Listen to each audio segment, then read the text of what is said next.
વખત અને વિચાર એ ક્યારેય સાથે ન આવે.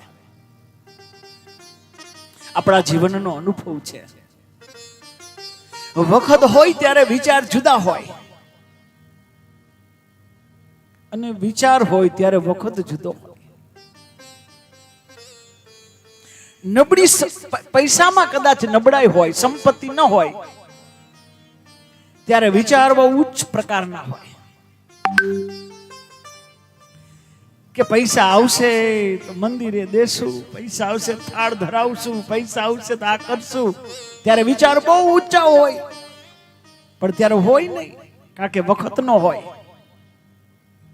उसके बाद भगवान सबके मनोरथ पूर्ण करते. મનમાં વિચાર સારા આવે તો વખત પણ સારો આપે.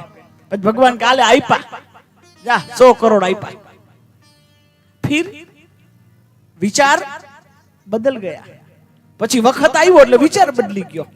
પછી વખત આવે તો જે પેલા મંદિરમાં દેવાના હોય, જ્યારે બેનો દીકરીઓ દેવાના વિચાર હોય ને, એ પછી ક્લબોમાં રમતા હોય. કારણ કે વિચાર અને વખત એ સાથે નો આવે. તો જેને વખત અને વિચાર સાથે આવે ને, એની ઉપર પ્રભુ કૃપા હોય.